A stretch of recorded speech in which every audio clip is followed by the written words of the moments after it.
Hello, everyone, and welcome. I can hear myself twice. One sec, let me fix this.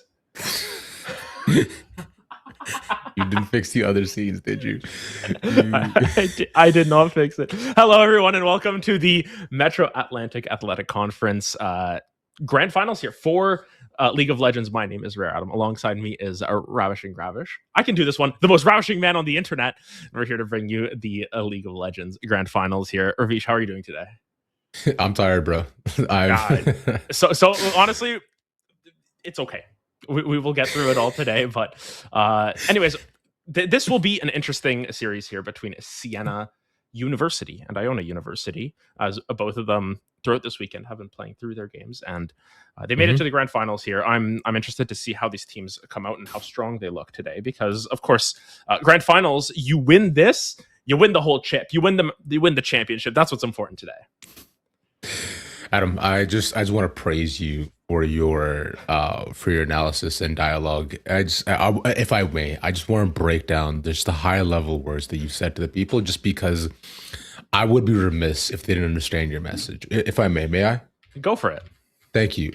So what you just mentioned was, hey, these teams were playing at a LAN this tournament, and they ended up making finals. Yes. And if you win finals, you win. Yeah, if you win finals, you win. That was everything that I wanted to say. Thank you very much for your time and graciousness. Nonetheless, we couldn't be here without Aces, ROG, and of course, US Space Force, our amazing sponsors for this event. I need to get us into game because they are in game. I love Asus ROG. I actually have an Asus ROG laptop myself. It's one of the greatest things I own. I love it. I bought it last year and I enjoy it. I am getting us into game. I promise. Oh yeah. Welcome to what happens when you get someone to do everything. Hey man, you're good, bro. Yeah. I need this one. And I need this one. There we go. We're getting into game. I need to change the teams on the overlay. We're gonna fix that right now too. But anyways, Ravish, what do you think about League of Legends? I love League of Legends. I play it consistently. Weekly, even when I have time from my 9 to 5, and so it's been quite nice. I enjoy it a lot. I will likely play it today. I might also play it today as well. We are in game, so I will go through the team comps that we have here on blue side for nice. Siena. We have Bruno Bucchiarti in the top lane, Chief Chet in the jungle, Static in the mid lane, Apple 117 as the AD carry, and Yonamori at support. And of course, on the opposite side for Iona, we've got Jumi, That Derpy Bird, Kosh Kyra, Popcho, and Diagram, as we will be getting in shortly, as in once I finish typing their names. And pressing play, and we're into game, Ravish. Here we go. Yippee! All right, let's see what's going on here. As we look at a comp spread across the map. Look, in terms of team compositions, right, we're not looking at anything crazy necessarily. We've got from the Iota side, we've got in a pretty decent spread of just good AP, Dive coming in as well too, and Shen for the TP support. And he has double TP as well too, so you can actually support both ult and of course the Summoner spell. On the other end, you go for a bit more threat, some scaling on their side as well too, with a Sivir and Ornn on as well, and across the board, just like a very balanced composition. I can't hear the game. Yeah. Honestly, like, I think that when you look at these team comps, what I like to see out of Iona is that they've got this really all-in comp. You've got your Olaf to sort of lead the charge, your Nautilus as primary engage, and of course, add on that Shen as sort of your additional, the additional map presence on top of that. Then you've got your Kai'Sa to dive in following that. You've got Shockwave to follow that up. And I think what I am concerned about from the side of Siena is just, do they have the tools to disengage these fights? Because, you don't really want to be using your Ariel to go out of the fight. You don't want to have Ornn have to peel everyone off. And Nami's not really going to provide you as much sort of that engage or counter-engage threat as a Nautilus would. But of course, you do have that peel threat as well coming through. I don't really think it's peel threat, but it's good peel coming through from Nami. That's what's important. Yeah, exactly. Get peeled, is healed, is shielding. So just pretty much exactly what you want out of support overall, right? So stuff that you expect. And plus, at least on the other side with it Olaf too, you also do have at least early game threats, but that will have to force Derpy Bird to get a bit more active going into the game as well. Once things get underway, this is clear. He's doing just a full clear on his side, just being able to clear out from just top to bottom essentially, and we might be able to look at an actual bot gank, but it seems like early warding will like thwart him off. But both junglers are bot side.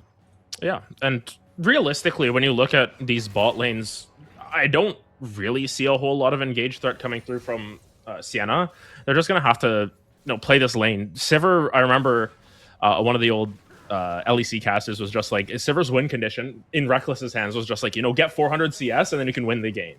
I think it could be a very similar situation here. So I would expect Apple to just sort of chill, let the game play out as is, and go from there. But again, when we're looking at the individual ranks as well for both of these sides, Apple is the one who's sort of leading the charge on both sides, GM ADC as of right now. So this bot lane of Popcho and Diagram is going to have to be a little bit more careful concerning specifically the Sivir and the carry threat that they have. Actually, that. But for now, we'll get a bit of reprieve as this both tanks need to battle and just punch each other in the top side. And I mean, it's Ornn versus Shen, so you're not exactly going to get a ton of action.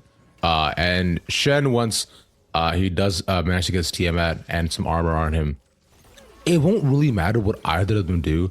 It's an Ornn Shen. So realistically, their main impact will come from the team fights that they end up participating in, or if any surprise ganks come about once Shen gets his 6, which should be pretty soon as well. Unless for now, though, we'll just get to calm ourselves across the map as we see just small fighting and the pushing here there. Yeah, unfortunately, chat was on screen. Whoops, my bad. Either way, yeah, I mean, especially for you because you are a top laner, if I remember correctly. Yes. What do you think about both of these top laners just still taking TP? Because I know that there has been sort of, I think the initial thoughts when you get TP for free now is that the psycho top laners are going to sort of thrive in this, and I feel like both of these top laners aren't really going too psycho. They're just sort of playing for the team. I think that's the look. I still take TP as well as laner because I find it just allows you flexibility, still a bit more global support, and plus once you upgrade the TP, you do get a massive shield and home guards off of it, right? So it's the advantage is clear, especially if you TP into a lane that you can just immediately and instantly provide support as well too, depending on where you go. And that's just nicer as well. If you're like, let's say, losing lane, you can come back, like farm your wave and so on. So I still like it personally, but like you said, if you're more aggressive, you take Ignite, you also get a TP for free, and it gives you a bit more flexibility and kill threat. But they're Ornn and Shen, bro. These guys are playing for like their team. Also, Ari Statico, I should say, is getting herself pushed in and kicked. Unlucky. Yeah, you can see actually the CS discrepancy in that mid lane. Kosh Kyra up 25 CS at this point, which is massive at this point in the game because something that from previous experiences and everything, that those gold leads, those CS leads matter a lot more in that early game. That's effectively a kill and a half up that they are. And advantages of this, yeah, they're up about 400 gold. Granted, hasn't used that gold. Kosh Kyra in trouble. Yeah, use the W to actually dodge all the skill sets. They dodged everything. The charm, the stun, the Q, just moved around it. That was nasty. Yeah, and did burn the flash, but still has that teleport to get back to lane. We're just talking about actually how they were actually able to reset and pick up a lost chapter for themselves. So even for the time being, but even still, with that CS advantage that we're talking about, they'll be able to reset and get a little bit of a nicer buy, hopefully push that gold advantage as well. Still has the teleport available for themselves. So nice first attempt coming through from Chief Chet, but as of right now, still just sort of very neutral state at this. The gold lead legitimately just purely through that mid lane CS discrepancy. Yeah, Derby Bird was around the area too, but decided not to essentially intervene because he would have been a bit late to the party anyways. And considering Kosh kind of survived, it's more than enough as well as you kind of stop for a little bit. See what's going on. There we are. Nice. I think I just have to tab out every time, so we'll just tab out and let it run. But what we did miss there was a nice bubble landed by Yonomori onto Diagram, and that's it.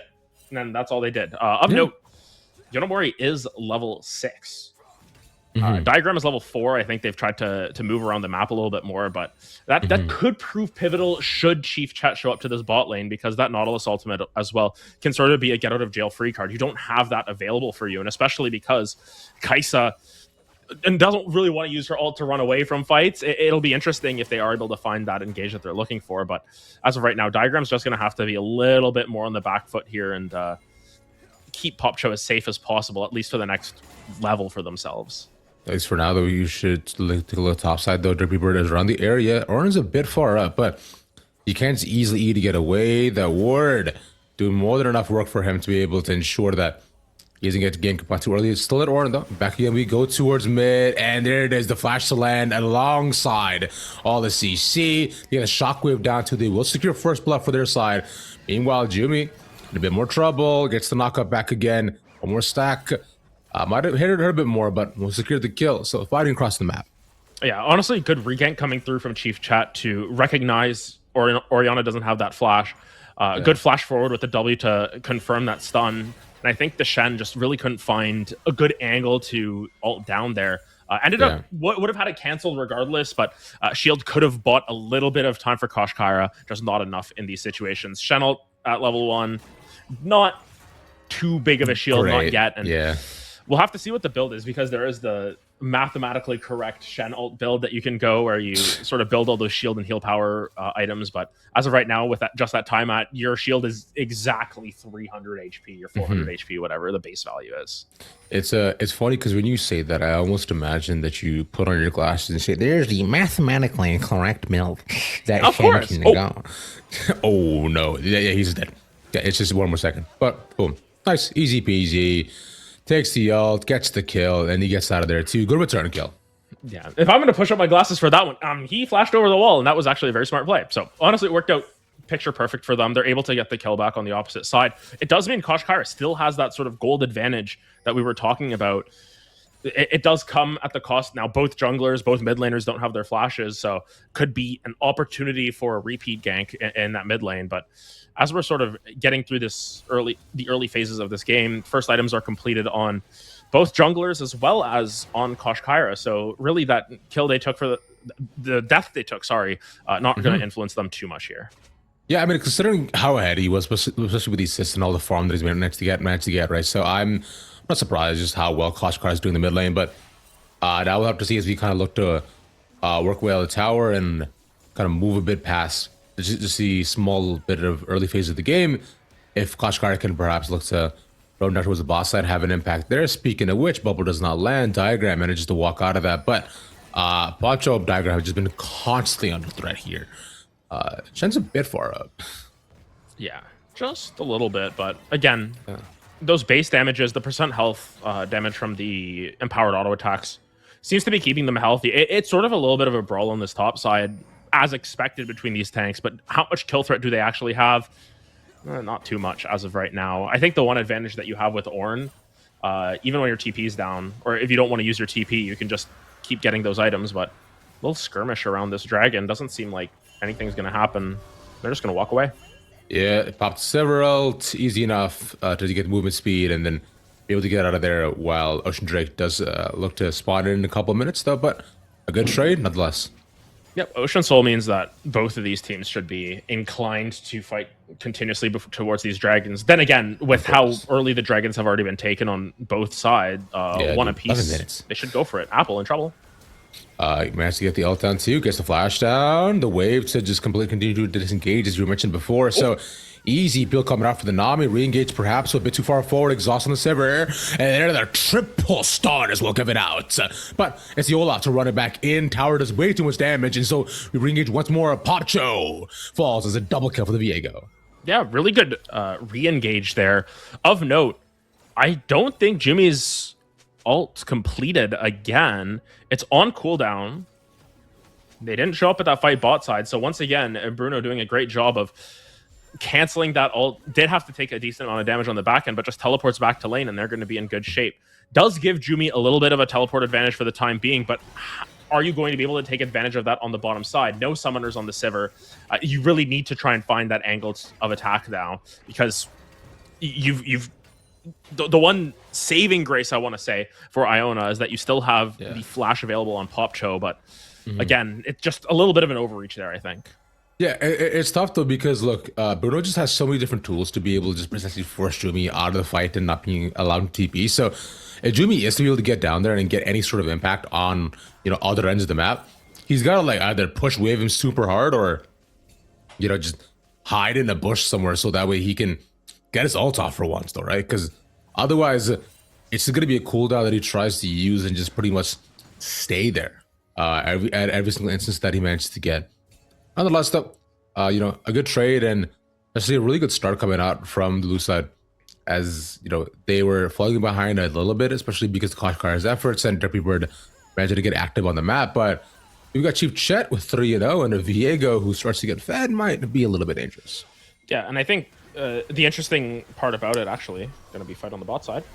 Yeah, he is most definitely dead though. Waves to land. One more. A couple more hits should be able to do it. So land in the tower and evenly trading that too. But a trade might be coming in more imminent here as well too. A big gate coming out of the mid lane. So trade 1-for-1. Yeah, and all of that comes off of the back of Derpy Bird actually pushing through for that mid lane turret as well. So objective wise, it is going in favor of Iona, but more kills on that bottom side. Just a straight up 2v2 kill. Mid lane. Oh.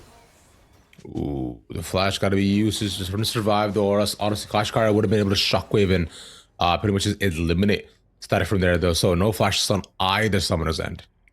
Yeah, just going back to the drawing board with that one. Again, Jumi has tried to participate in a lot of these fights, and it just feels like every time they look to move around the map, they're getting canceled out of that ult. So 0 for 2 on their ult so far. This teleport, I believe, was just used to get back to lane. So Bruno's doing a good job of preventing this Shen from having that global presence that I think that Iona would like out of Jumi at this point. For sure. And now Apple is starting to push ahead here. If we toggle the gold, nice little gold leads there too. Let's go. Let's go. Speaking of leads, Yanimori got a flash over. Good stun from the Viego to ensure that nothing comes forward on his support. But Iona looking to get a bit more active and get picks across the map to allow themselves to catch up. But, the lead isn't actually substantial. Now just have to move across the map. Like you mentioned before, right? That mid lane turret does a lot for them to get map control and force themselves out of this early stages of the game. This is not good. Diagram might be dead. Wait, but this Olaf might be doing a ton of work, though. That's a nice ult. And Apple just cannot defend themselves, though. Spell shield not up just yet, and a shutdown going over to Derpy Bird. Yeah, honestly, a great answer there. I'm surprised Diagram was able to stay alive through all of that.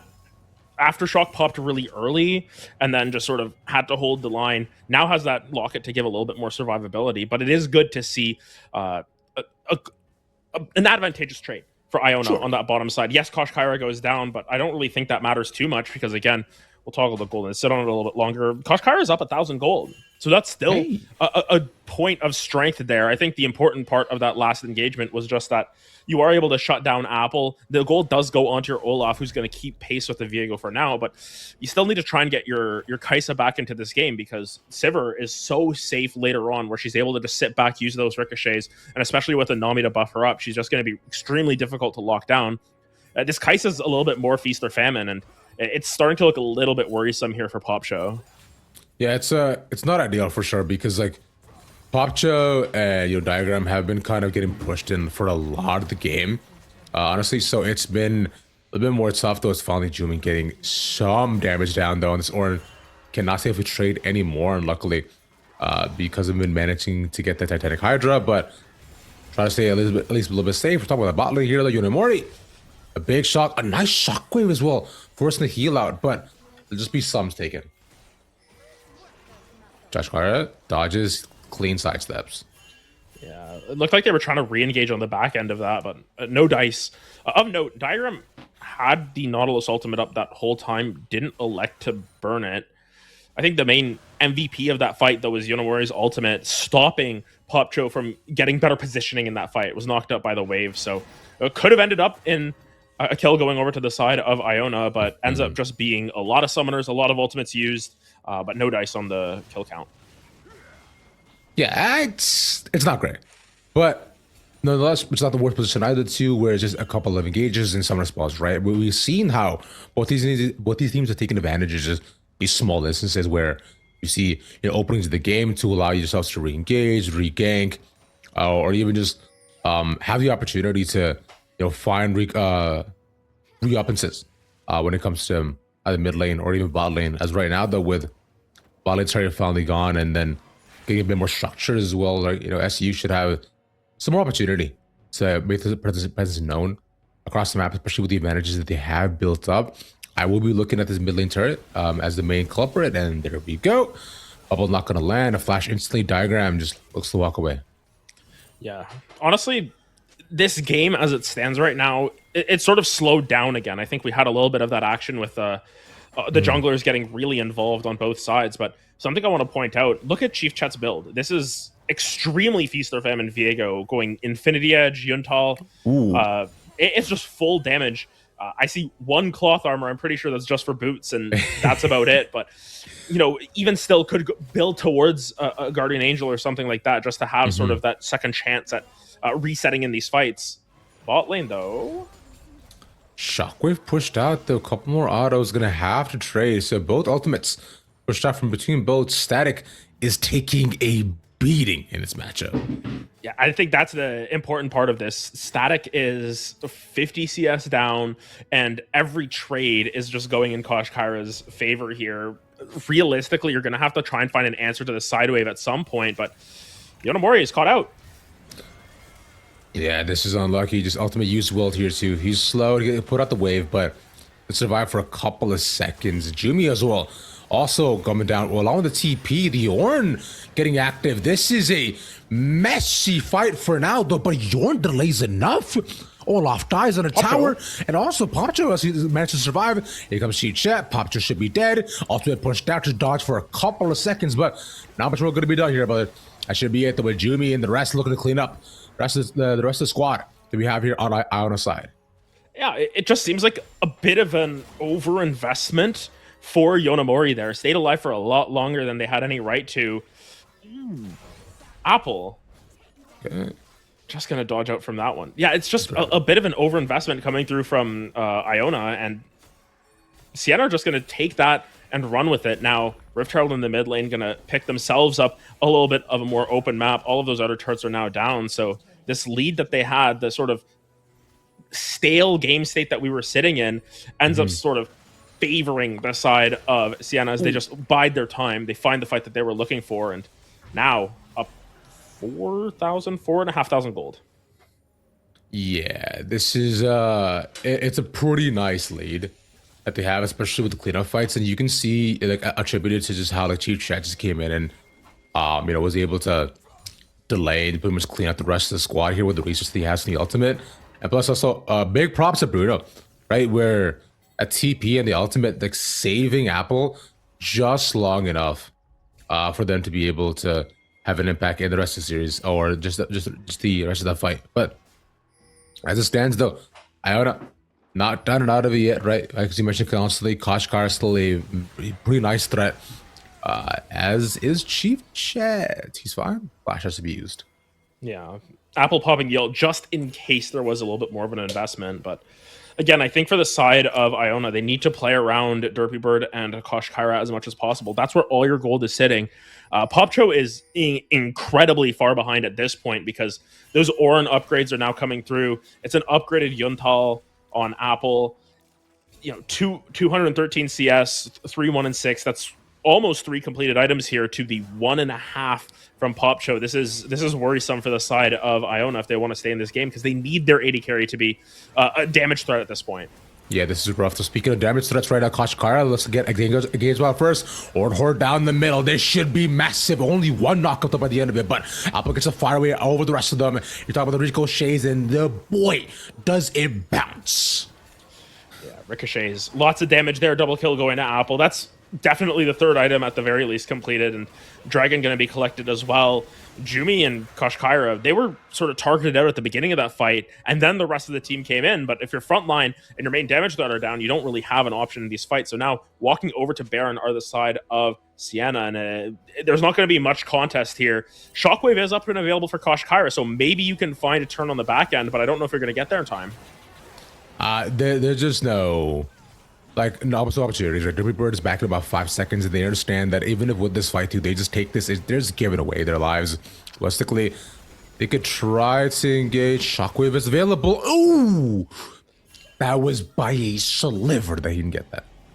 Yeah, scary, but not too scary. I think the main thing with the smite buffs that came through where it's 1400, junglers are still adjusting to it. You could see it get down to like 1200, and they were still there's still no smite coming through. Then the shockwave smite comes at the same time. So at the very least, Chief Chet able to sort of secure that one up. Chief Chet also sitting on 3 items now, so lots of damage coming through from these dual AD threats. And realistically, at this point, it's just about sort of closing it out. I think in the side lane now, Static's going to have a lot more agency with those Baroned up minions, should they push up a little bit further. But even still, Popcho isn't coming through with the damage that you're expecting at this point. Kraken Slayer, Gwynsu's, it's nice, but it's not everything that you need right now, at the very least from this Kaisa. So you're still looking for a little bit more coming through from Popcho, and I think that's going to be the important factor in the next 5 minutes. Is Popcho able to stay alive, get farmed up, maybe get to that third item so that you can potentially turn these fights?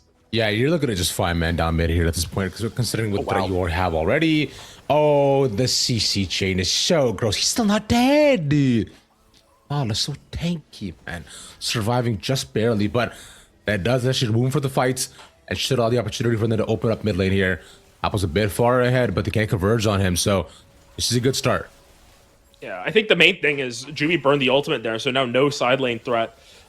Bruno should just be able to take this up bot lane tier 2 as well, without much contest, or at the very least get lots of damage onto it. Yep, down to about half. So it's just opening up the map every single time for the side of Siena. They're going to continue to open up this map. They're going to continue to find advantages where they can. This mid lane inhibitor tower is now under duress, but you just have to always send over an extra person, it feels like, from the side of Iona to answer the beck and call of this Baron buff, at least for the next minute. Yeah, that's exactly what they're doing here, right? Where they're just converging, looking to fight 4-on-4, 5-on-5. They just have no real big silent threat that can push people away. We saw that Bruno was trying to be that, but currently, though, waves is not in their favor. They know that they've done all they can as is current moment to go take jungle, reset, and come back on the map stronger. Yeah. Now, with Dragon spawning in about 2 minutes as well, you start to turn your eyes towards that. Granted, at this point, the Baron, you got maybe a wave, maybe a second wave to potentially come through. Diagram, what are you doing, man?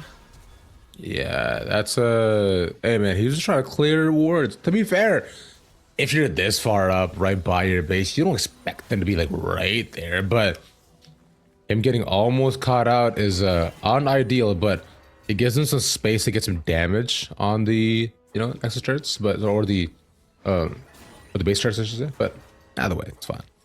Yeah, ends up just having to burn the flash. I think at this point you just look at the scoreboard and you're like, yeah, I need a buddy. We need to do the buddy system here at this point. Got to make sure that we're staying alive, but nonetheless, yeah, for the time being, still waiting around for this dragon at this point. A little bit of a pause in the action here. Not 100% sure what the game plan is for Iona moving forward. I think they just need a miracle shockwave at this point to potentially win this, but even still, will that be enough to push them over the edge? Because you look towards their win conditions, and unfortunately, Olaf doesn't really scale well into the later stages of the game in the same way that Viego does, especially when the Viego's a full item ahead. Yeah, this is exactly what we were mentioning right at the beginning, right? We were talking about how they have good early game options, but the scale eventually just land with SU. So this makes this game now infinitesimally tougher, because although Static may not be a massive threat, what he is a good source of CC. Those charms landing alongside the bubbles, and with the stump coming up from Chichet, you can easily lock down and pretty much eviscerate a target. The Apple right now is looking to get final items, look to be a push towards getting the IE here, and with an IE on Silver's hand with all this attack speed in, this is going to be a dangerous time. Bruno moving up, looking for a fight as to clear out wards instead of a drag in. Diagram again. Caught out just a tad, but shouldn't be much more than this though. Setting up for the fight. Ornhorn in. Across the end. Gets almost 2 knockups here though. But you see, Olaf and Bird are so far in. He can't get anything done. Apple isolated on the out in the fight, but the entire team is being run down. Apple survives in a 2v1. And now with this is all but done, Adam. Yeah, Kosh Kyra tried to finish it off. Ooh, chased down by Static here. Oh my Not God. gonna find it, but yeah, it's really difficult, especially when you've got that 2v1 Kosh Kyra and Popcho not able to take down Apple in a timely manner. Yes, you get the shutdown, but that's slim pickings at this point. It just felt like such a split fight there. You can't be taking split fights if you're Iona. You're not strong enough individually to potentially push yourselves over the edge. So it really just comes down to how Siena wants to end this. Baron spawning in another 40 seconds. That's where their eyes are turning to next. But even still, do they even need the Baron to end the game? They can potentially just bait it and look for another fight. And that could be curtains. Yeah, easily so, especially with almost every wave now finally pushing the favor as well, right? So now with the reset, so they've gotten themselves an opportunity to just lock in on essentially anything they need to get done. And with Baron already being set up though. So I think Baron is what they are hoping to just be able to lock in on it. But it seems that Iona is keenly aware of it. But that Baron bait can be a really nice setup.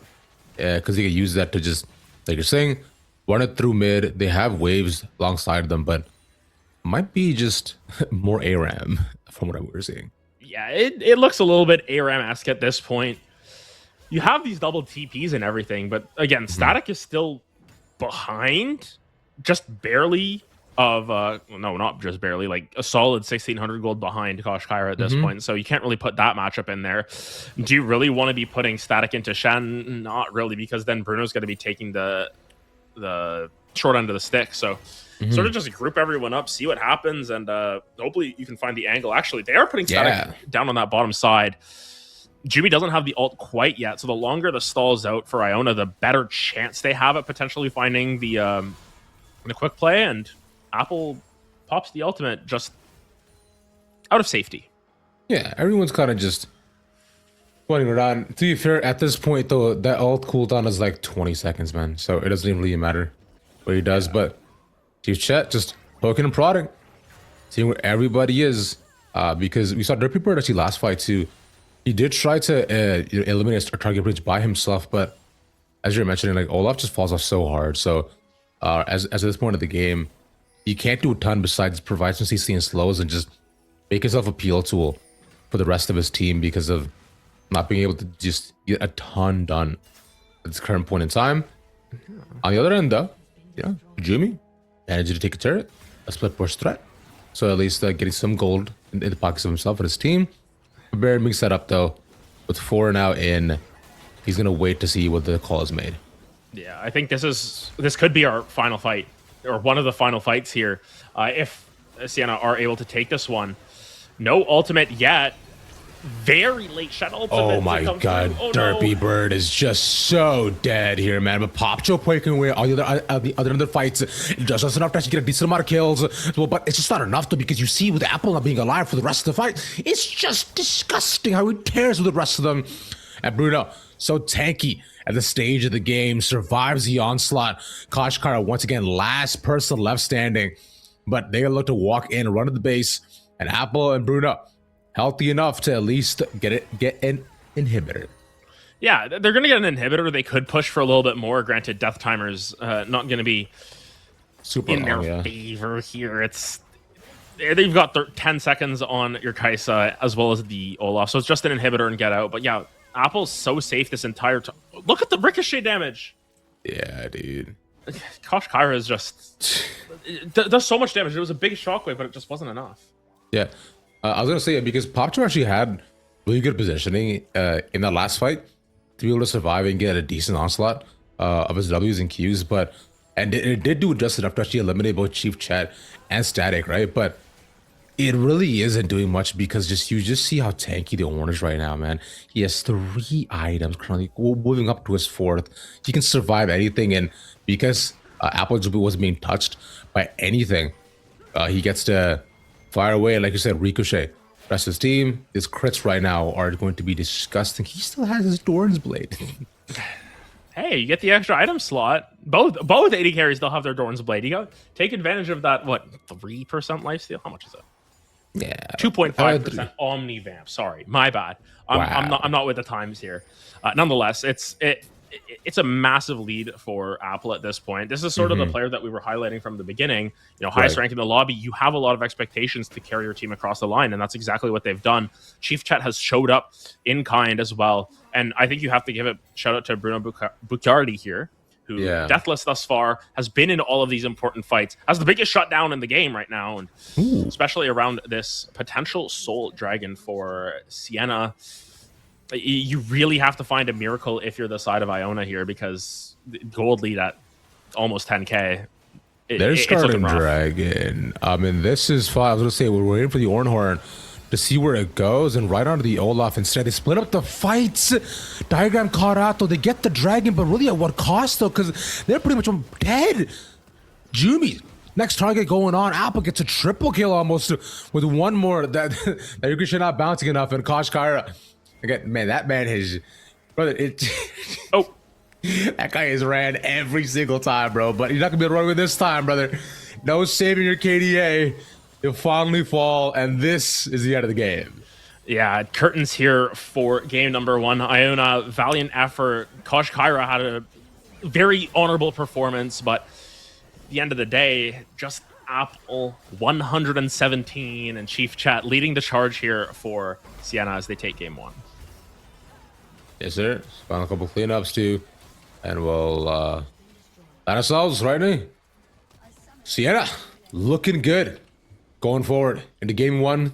I'm excited to see what game 2 has in store for us, Adam. But you know, so far though, a very, not only one-sided game, but a clean game from their side. Yeah, there was that early game where it looked quite even. Iona know who they want to play around. They know who their sort of focal point is. It's more so if they're going to be able to continue to run that back over and over again. That's the challenge you have here in these situations where Iona, they've just got to pick themselves back up, and they've got to, you know, they got to get their crap together. They just have to lock in, make sure that they take this little break here before game 2 to just take a breather, ensure that everything's good, and go from there. Exactly that. I mean, we'll go ahead and take ourselves a breather here as well, I believe, before we get into game number 2. So we'll see you guys back in just a little bit. We aren't looking for just anybody to join the Space Force. We're calling on all late-night coders, early morning gamers, self-proclaimed space geeks, stargazing science junkies, tireless trailblazers, daydreamers, and especially square peg in a round hole type thinkers. To shape the force that protects our interest in space and our everyday lives on Earth, the only force created for the 21st century. We need people like you. So consider this your invitation.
Welcome back, everyone, to Championship Sunday here at the Maac Esports Championships. Rare Adam, Ravishing Ravish here with you. Say the full thing. Come on, Ravishing Ravish, the most ravishing man on the internet. Thank you. Here, bringing it through you. And we just have a couple of shout outs we have to do. Going to thank Rally Cry for their sponsorship here today. Student-run gaming events are the heartbeat of college esports. They're where friendships form, rivalries spark, and future leaders take the stage. Rally Cry's college event support program is built to amplify that energy, helping campus organizers transform local tournaments, watch parties, and regional events into unforgettable experiences with support from partners like the United States Space Force. Scan the QR code. There's going to be a QR code somewhere to apply now and ensure your events are always above. If you're ready to take your next steps beyond the games, start your future today at spaceforce.com. Ravish, what do you think about the Space Force? I love Space Force. They're dope. Space is cool. Them. You know what else is cool? Awesome. What? Getting into game. And that's exactly what we're going to do here. Okay, this thing broke, but I'm going to fix it. Game 2 is coming at you very quickly here. What are your expectations for this second game here? I'm expecting a slow early game, a scrappy mid game, and a drawn out late game. Yeah, that's exactly what we're looking for here. As Iona will be on the blue side this time around. Wow, side switching, always a good idea. I like it. And I need to make sure everything works first, and then we'll be good. This is good. Oh, this is really good. I like this. We've had a good time. I can't even imagine how we're gonna do this for Valorant, bro. Like, it's gonna be very, very interesting for Valorant. That's all I will say. I think as you're casting, you should just press the button of the player that you just want to see, and just talk about them only. We'll do it that way. We will figure it out as we go. But as we get into game, there we go. Figured it out. Siena on that red side. Interesting. Oh, are they fighting? We're fighting already. We're fighting. Woo! Gosh, Carter. Okay, had a great early game last game. Oh, the stacks. Yeah, he's just dead. And Jumi gets the kill. Malphite was a ban last game as well from Jumi's side. But it's Malphite Scion. Oh boy, I can't wait to watch another 15 minutes of just two fists clashing. Yeah. And Malphite will have a little bit of the advantage in the early game because of that Comet, but that's about it. Unless Bruno... Bruno's got the advantage. Never mind, Bruno's up. He's just... All it took was one Q for to be convinced. That's crazy. Man, but... Yeah. Health advantage. You know what that's like top lane. You're a top laner. You know what that's like. Yeah, health advantage with Malphite Scion. I don't care. Nothing matters there, bro. Like you'll eventually pop your shield and it's Scion, so he'll just stay tanky forever. Yeah. Let's talk about the spot lane though. Lucian Milio is sort of the new version of Lucian Nami, which is the new version of OG Lucian Thresh, which was the new version of Lucian Leona back in the day. So, we're 4 layers deep here. Apple had a great game last game. I think this is a champion where it can really pop off. I agree, especially. But here's the thing, though, right? Is this Lucian pick, especially along the Zinjao, is something that he's gonna need to get aggressive with and find work on earlier in the game.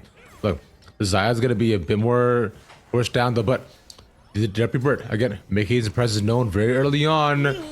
Yonimori flashes stunned and dies. A bit of an overcommitment from their side. He's going in further. The exhaust put down and the barrier. He's stunned and stopped for how much longer? They're gonna have to back. They don't live past this, right? Dash Morado. Yonimori cooldowns are a bit long and they survive. Yeah, and Apple got possibly the best thing they could get in an early game for laning phase with Lucian, which is blue buff. He just gets infinite mana now. He can just keep pushing into this lane. He's going to bully this out, and that's exactly what you didn't want to happen. Derpy Bird had the right idea. The execution, yeah, this is bad. Like that stun coming off of the Milio was just clean enough for him to maintain. And look, with mana being full, he also gets that CDR as well too, right? Which for Illusion early game can be kind of a downfall when you can't dash and look to get your Qs off enough. But he gets probably a plate off this, dude. This is crazy. He's back Bring again. it back. Might as well. Oh, he's committing. Yeah, he gets Pop Cho. He's gonna leave him to die. Knows he has nowhere to go, but guess what, Chief Chats is now in. They're baiting them inside. They know they're just stuck inside that bush. They had nowhere to go from here. And rough calls. Chief Chat, they're right on time. Derby Bird. But you can jump. You might be able to get what was the flash to get in range. Yeah, okay, he's chasing him down, right? Surely. One more Q. Boom boom. Easy. Yeah, and Apple now 2-0-2. This is trouble. I don't want to say it's over already, but this is trouble. This is a lot of trouble here for the side of Iona, because everything that they needed to do was just make sure that Apple isn't able to get that early lead. And now Apple has an early lead. Lucian is one of those champions that, you know, AD carries always want to scale into the later stages. Lucian's great in late. He spikes on an item. You get that Essence Reaver. You get even Navori as your second item, and you are just cooking here. And that's exactly what it seems like they've gone for here. The Sheen picked up as well, just for a little bit of that extra oomph coming through.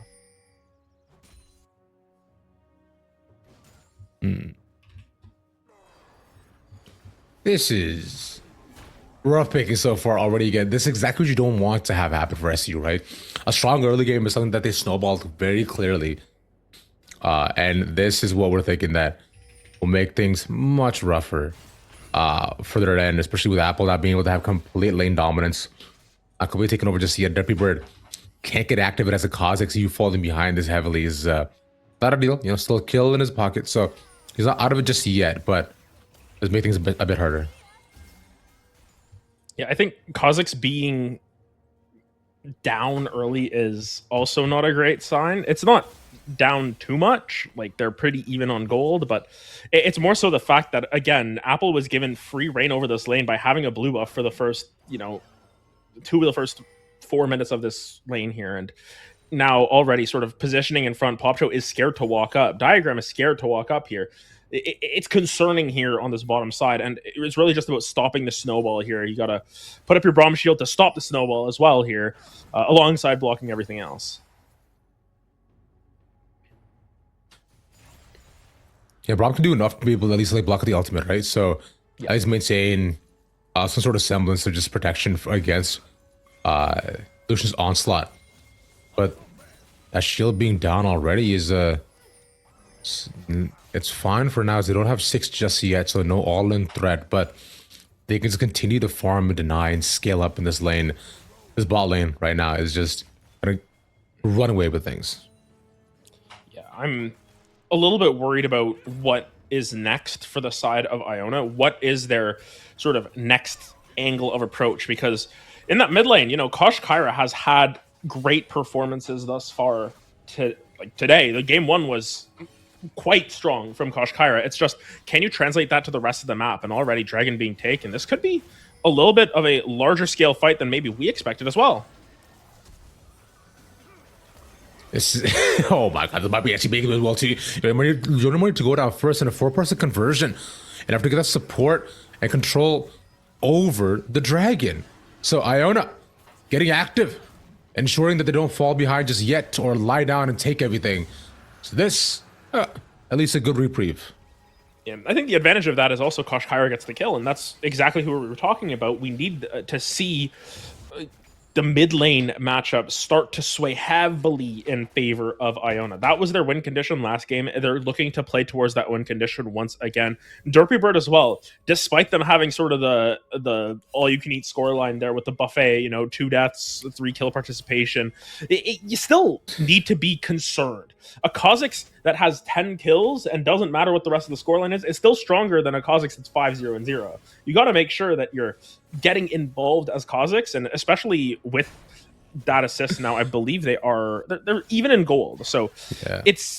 It's not going to sway one way or the other quite yet, but Kha'Zix is one of those champions that, given the right tools, given this very, very squishy backline, you know, Mel, Lucian, Milio, you have tools to survive that. You still need to be careful of a Kha'Zix jumping on top of you, because if Milio can't just drop his entire kit down before he gets one shot, Kha'Zix goes for multiple. He goes for 2, he goes for 3.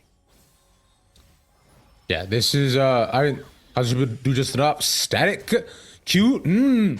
Force out with the flash, and again Kashkar continues his lane dominance in the mid lane. Oh, gets there in time. Boom, that's an easy pick.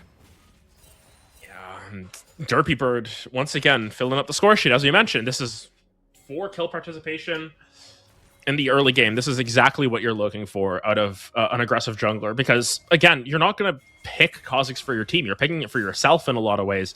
The CC you provide is death. And that's what you need to continue to find if you're Chief Chet here, or if you are Derpy Bird, sorry. Yeah. It's true, but good knockup as well, too. All being put down to Chet, naturally the initial target. But allows him to move forward. Ultimate from the Xin Zhao, but he will fall from there. Derpy Bird, like you're mentioning, really finding a lot of kills this early game, becoming that threat. Yep, and this is what we're going to have to keep our eyes on throughout this game. You know, Xayah is one of those champions that, yes, you still need to try and stay close, and I think Popcho is really starting to feel the effects of that now. Apple 30 CS up. But on the flip side, it doesn't really matter how fed the Lucian is if he gets popped in under a second. And that's really what I'm going to be watching as we go on. Can Derpy Bird translate that lead into having enough damage to one-shot the backline? Because if you can ignore the Sion, you're in good shape. If you can't, and you have to sort of, you can't one-shot and you give Sion time to start to charge up a Q, or you sort of let the neurons activate. If you can give them time for the neurons to activate, then you might be in trouble. And that's sort of how Siena need to play this game. They need to make sure that their neurons are activating fast enough.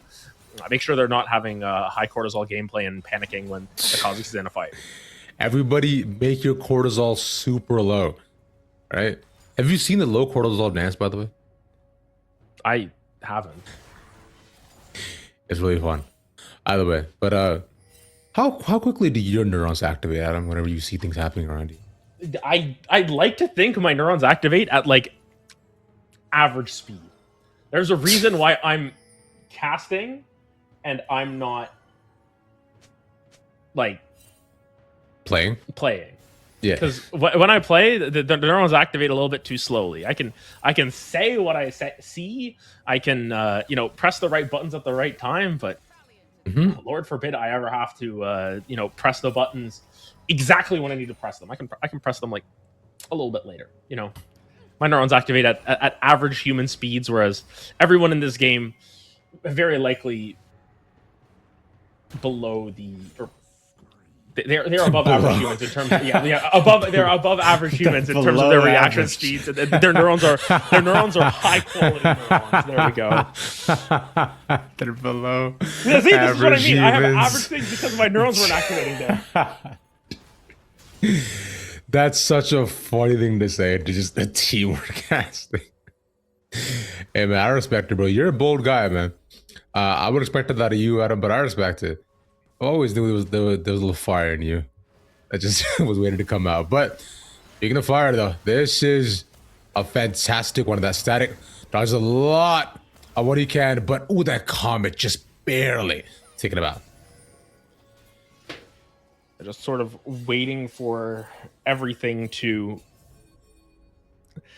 settle down in this game. I want to say it's always been just little picks, no real team fights yet, and I think that's where Derpy Bird will struggle. Team fights are where Kha'Zix generally has a little bit of a weakness, so we'll just have to sort of see how everything rolls.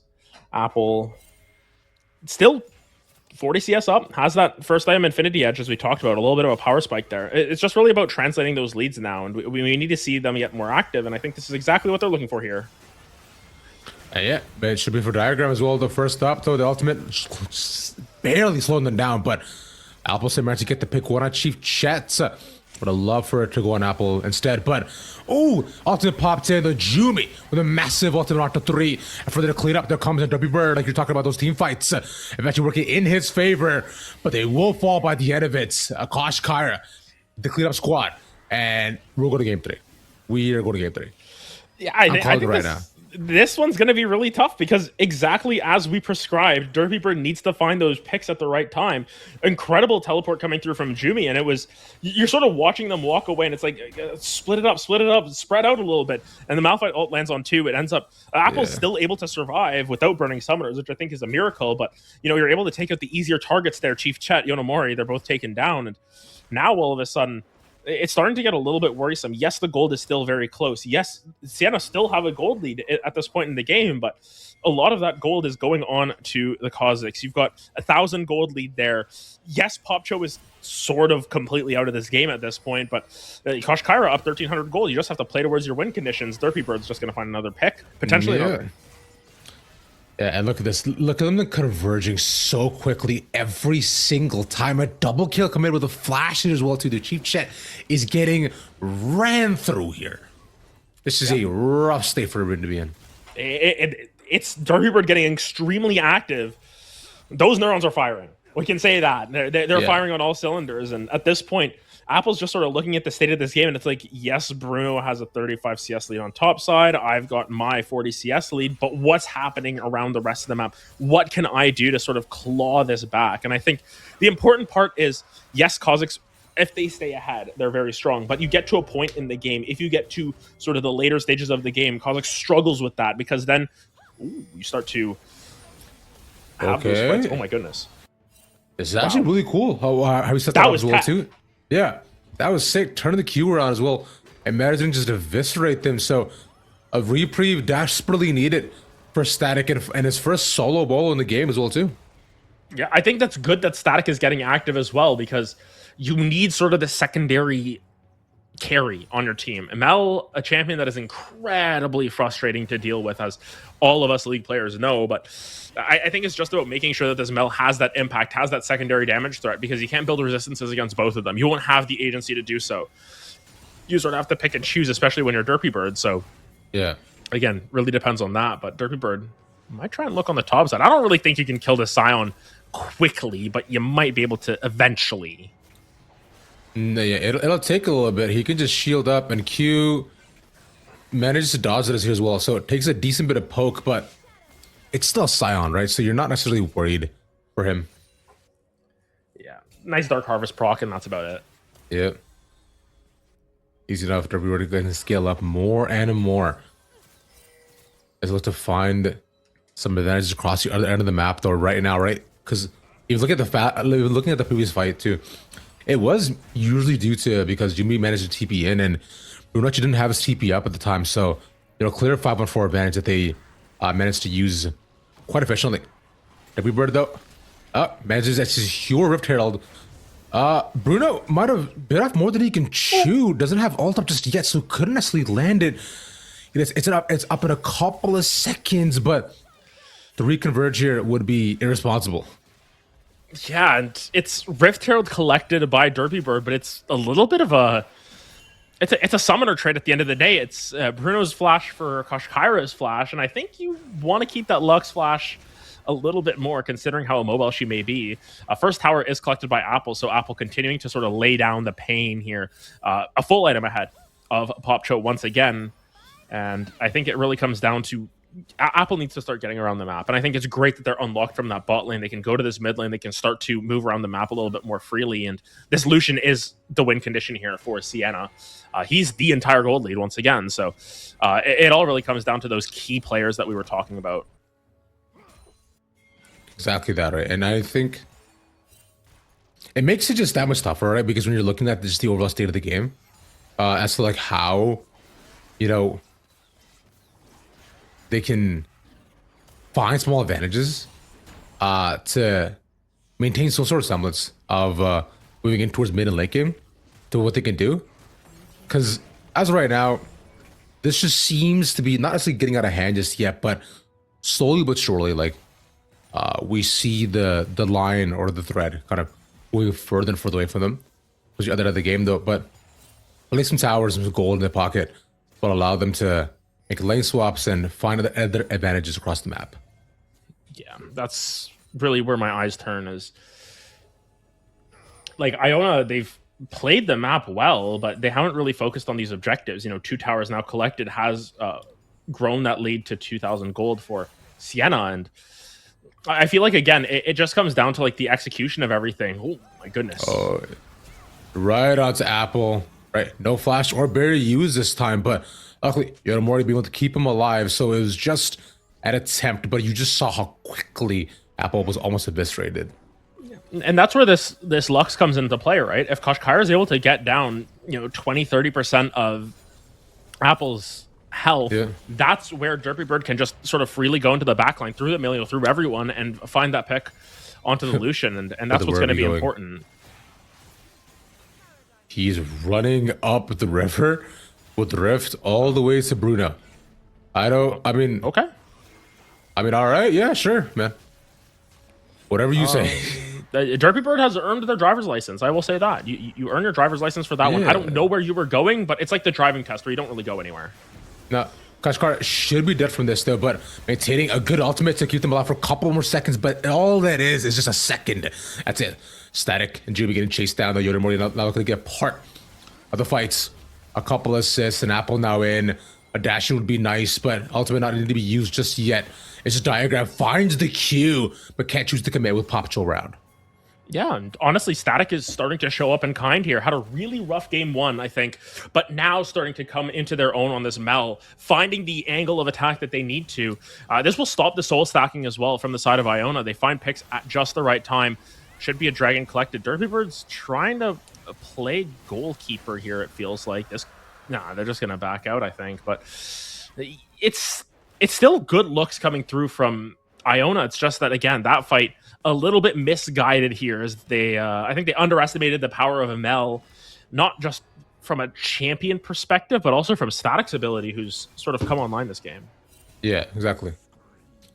Static has definitely just looked completely different from how they've been able to just find some more advantages and not just, effectively last time just being pushed out of the game like null and void with the other 4 lanes, just being the strongest. But here at least he's fighting his advantages, moving up and looking to become a much more of a factor. And especially out of Mel, who is, to be fair, has been nerfed quite heavily, but still can look to change the tides and puts out a decent amount of damage. Yeah, everything just sort of... Everyone's sort of coming into their own here, I want to say. Chief Chat was active in that early game, but now, Xin Zhao is not necessarily going to be your crazy scaler. Just needs to sort of get beefy, stay alive for as long as possible. Bruno has not participated in this game outside of hitting exactly towers and some champions from time to time. That is so awesome. Yeah, it's the top laner mentality where you have 10 CS a minute and you've just done your thing. And yeah, he has heart still now, so that means he's full build. Easy. Yeah. At this point, with this Scion, you're just trying to become that beef tank that you need to be so that you can stand in front of Derpy Bird and you force him to hit you at that point. You basically say, you have no choice but to come and get me. And again, it's a lot of health stacking, so the lethality is still going to matter on Derpy Bird, but it's still just, it's a very strong case for Siena here, where they're playing to their strengths here. Scion didn't have to do anything up until this point in the game, and now he can just sort of join these fights with the ultimate. He has that upgraded teleport that we were talking about in game one to just get around the map a little bit easier, and he just needs to stand there menacingly, and that's all he needs to do. He needs to buy time for Apple. That's what he's exactly there for. Yeah, because nice part about this is that because he's a Scion, right, he can just actually look to become part of fights across the actual map or just become a more silent threat. He's dead. Surely he's dead. Ooh, flash over, clutch. But yeah, this is he does become a bit more of a I've actually said silent threat because not everybody can actually match him, and with ultimate he can look to just get out of lane and move away. So there's like a nice little nice little 1-3-1. So to just ensure that they're not actually falling by the wayside and just forcing Iona to make moves across the map. Nice flash. Mori, full commitment over towards him.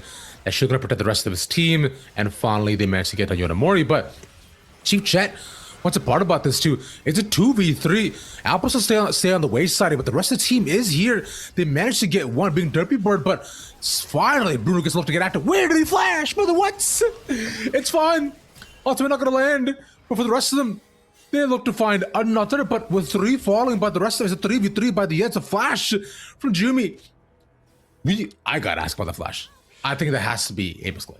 Yeah, it was I think the main thing there is it's a good recognition by Diagram that they can find a pick and they can potentially find a fight. But the turn on the flip side is where it really came through. Apple's damage is insane there, and Derpy Bird sort of had to walk back in to try and clean up Chief Chet, ending up taking a lot more damage. It's the turn from both sides, though. Bruno finally getting their feet wet here in this fight, getting in there and helping to buy some space. But Kosh Kyra's damage, it doesn't really care about the Scion. You know, your ult's still going to do full damage to whoever it hits, and that's the case with Apple, who just, you know, gets chunked out from 50 to 0 there. And now you have to start to worry about how this game is going to go, because if they can sort of ignore the Scion with this Lux a little bit, they're going to be in great shape. Derpy Bird, again, able to get into that backline. Yes, they die, but it's, you know, more kill participation on the board for them, who's now looking for that Edge of Night to potentially have a little bit more survivability while still adding on more damage. Exactly that, right? And I think one of the big instances there as well too was Chief Chet managing to survive.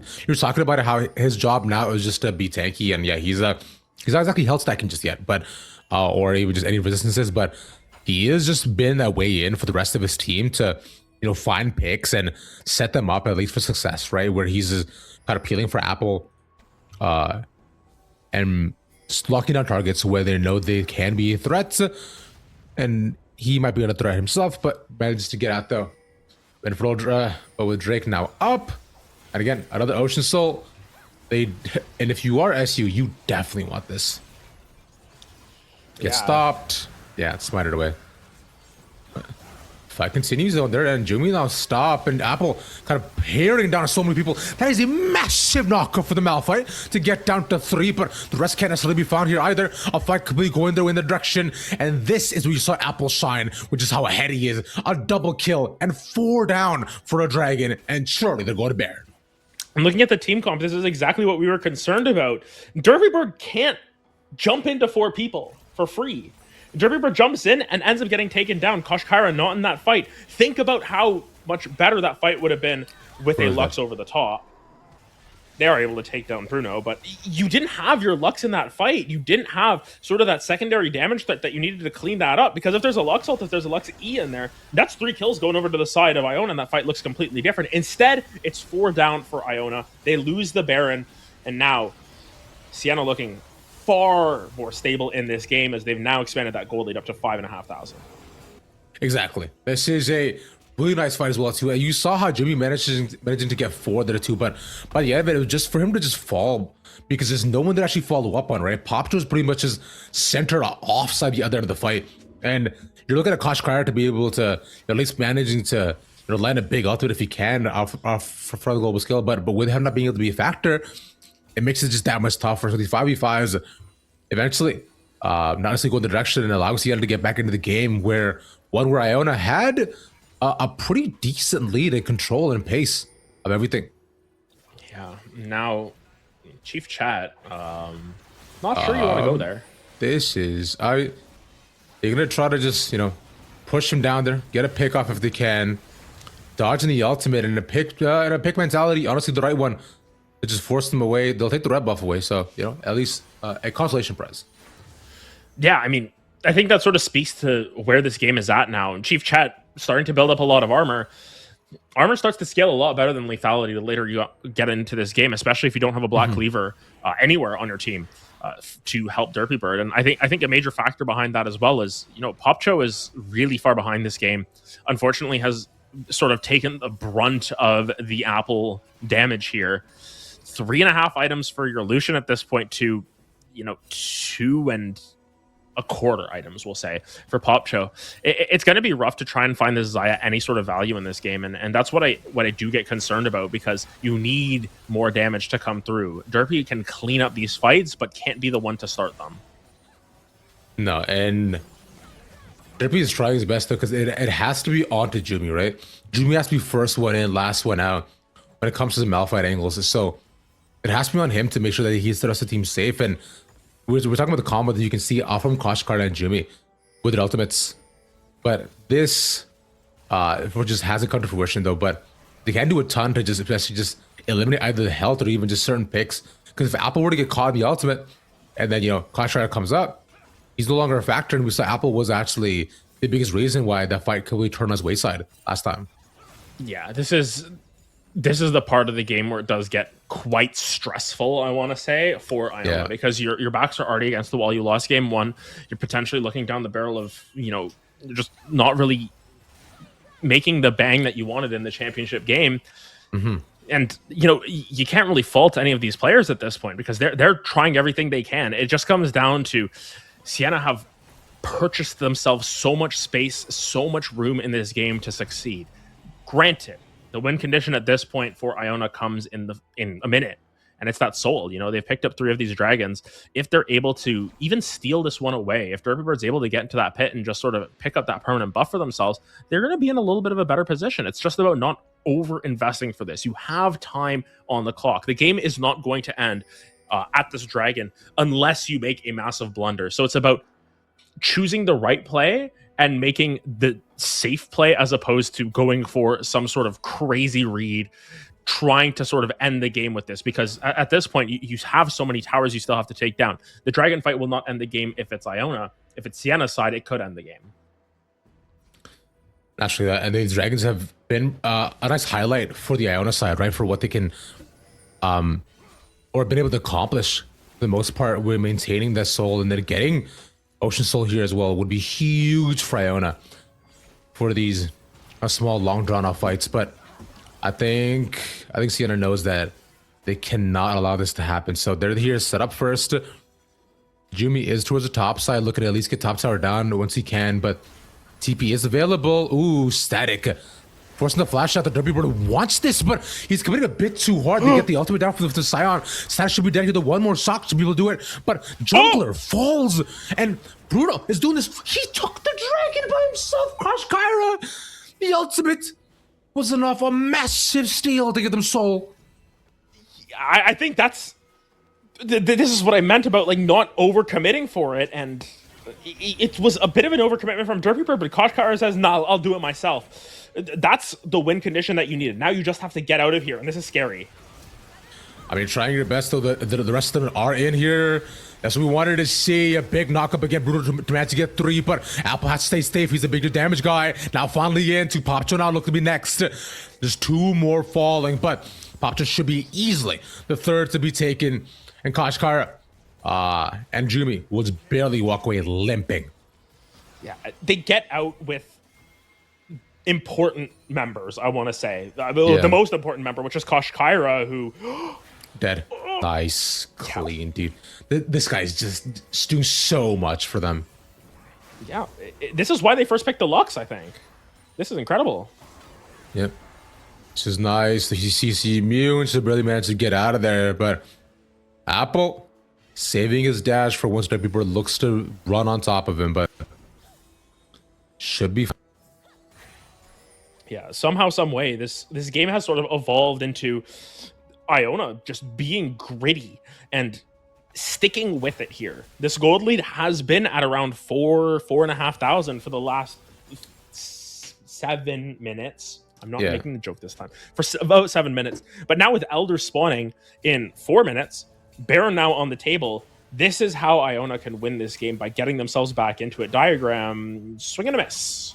Okay, he dodged the Q, but he will eventually be taken. Static, upriver without a paddle, unluckily. So, but Nova to save him, and they see it as the call, like, yo, boy, it's Baron time. It's a 4v5. They can actually fight this, and they may not necessarily be wrong. Who knows this is happening? So, they've got to try to stop this, but Chief Chet and the rest of the team, just giving it up. They're going to take lanes. Yeah, they see the fire. They say, "I'm outie. You guys got that." Oh my! They're no firefighters. They're just going. they're going for that mid lane turn.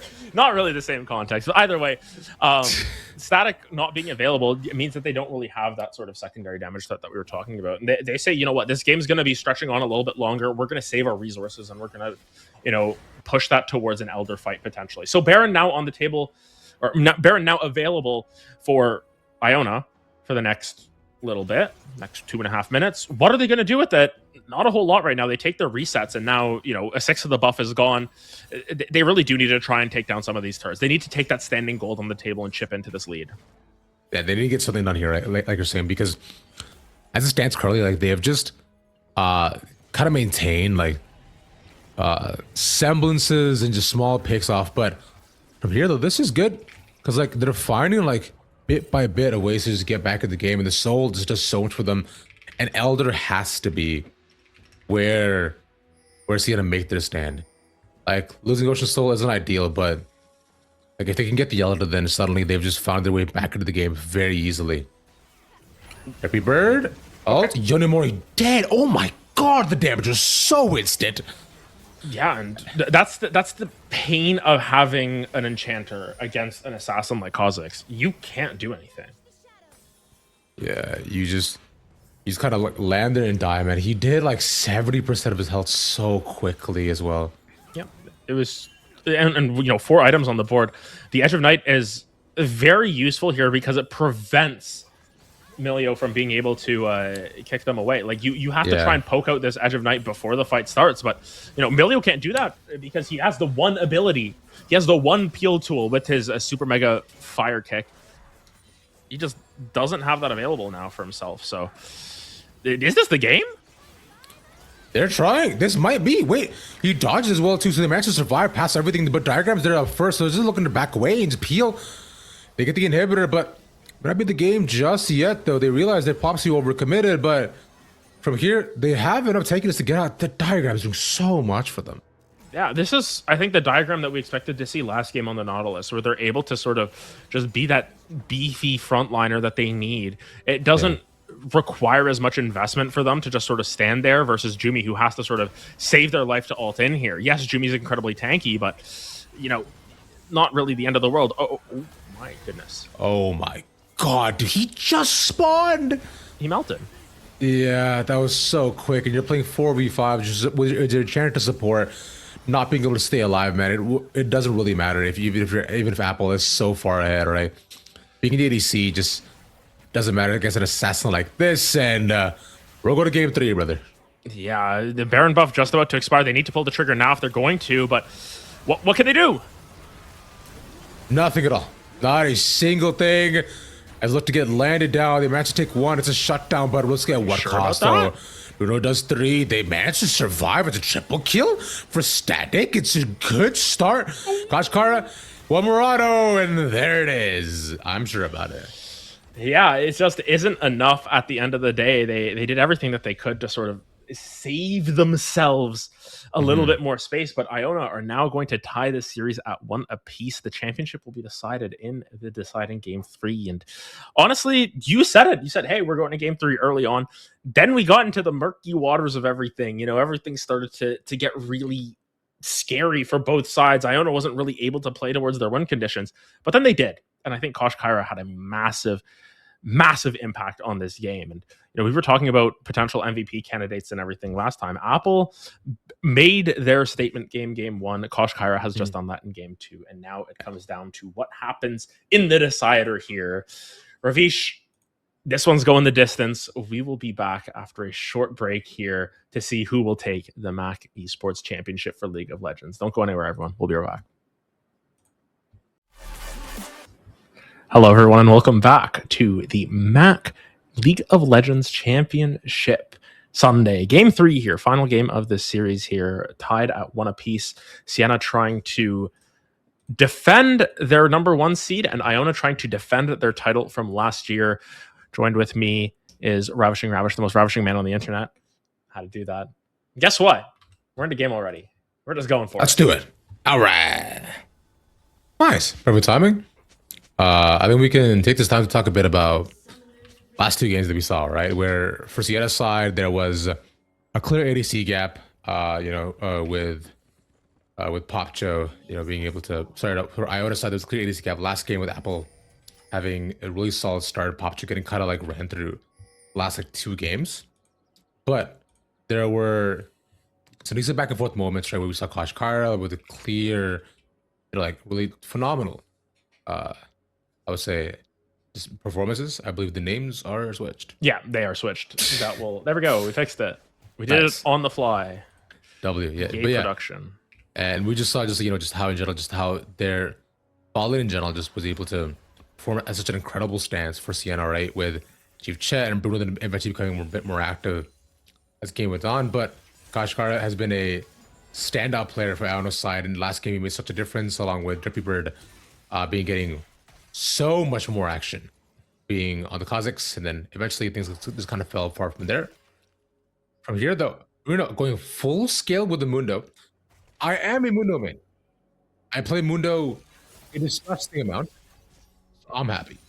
Yeah, he wants to push, as the new kids are saying these days. Nonetheless, this bot lane matchup is really interesting because Ashe Seraphine is one of those matchups one of those bot lane combos that can really put the hurt down, and it's very easy to execute. Volley into a well-timed Seraphine E can just, stun them, root them, everything that you need in that. But on the flip side, this Caitlyn's going to have so much more safety than I think you're expecting. So overall, I'm very interested to see if this is sort of the sauce that Popcho needs to have the impact that I think they've wanted to have throughout this entire series. Because as we've said, it's in the Apple and the Kosh Kyra show with some supporting, efforts from Chief Chat, from Derpy Bird, from everyone. But for the most part, those have been sort of the main characters here. And when you're looking at potential MVPs for the series, basically it's one of those two that's winning, depending on which team wins.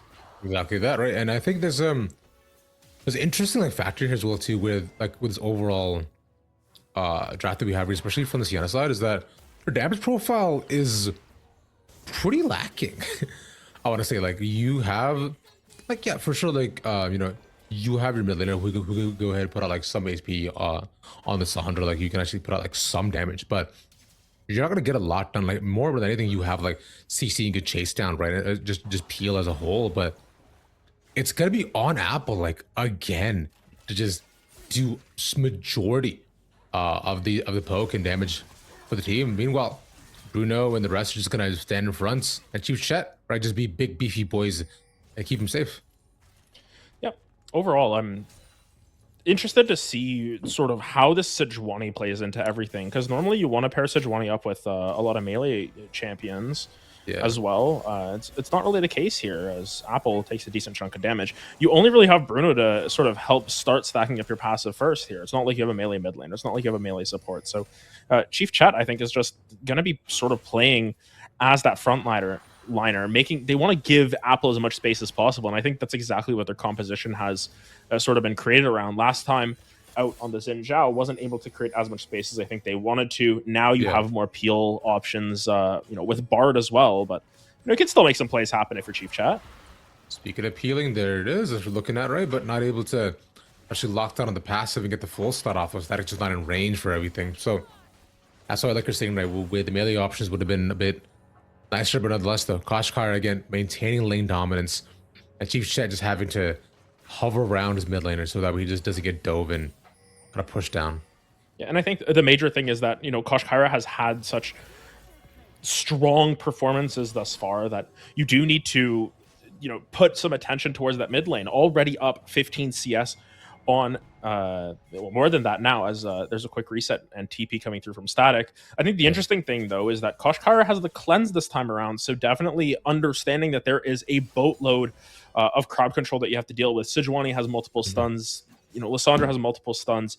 You have to be worried about a Bard stun. You have to be worried about traps. There's a lot of things that you do need to be careful of. So I think taking that means that you're going to have a little bit less map presence, and you really need to push your leads as much as possible. And case in point, having to walk back to lane, whereas it's not too detrimental here, Kosh Kyra is still going to have sort of that extra sauce in case of a 1v1 there, where basically you get your get out of jail free card from the Lissandra ultimate.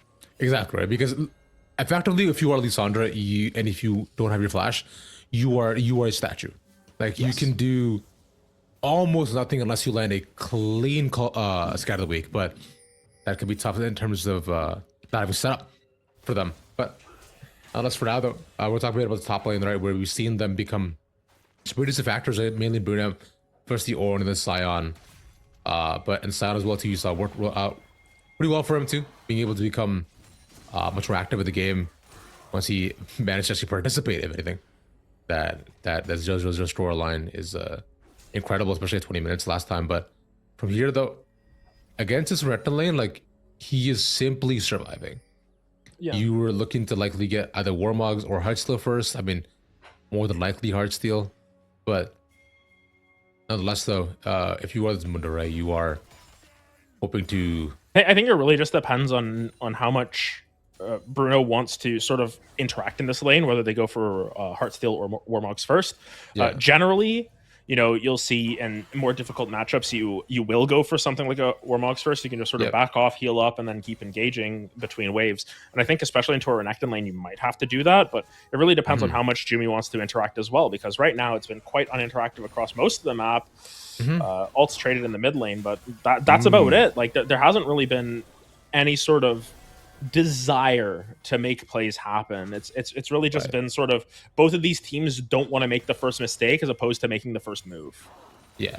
Speaking of making the first move, though, Static, especially manages to dodge on the ultimate. He should be using the other E so that he can't do it. The flash in, though, call. Oh my god, the cleanse was just so clean. The first one's taken, though, by the end of it. Static giving up his life for that trade, but actually Static looking to fall here. And unfortunately, he has just been kind of the weakest link we had for this game.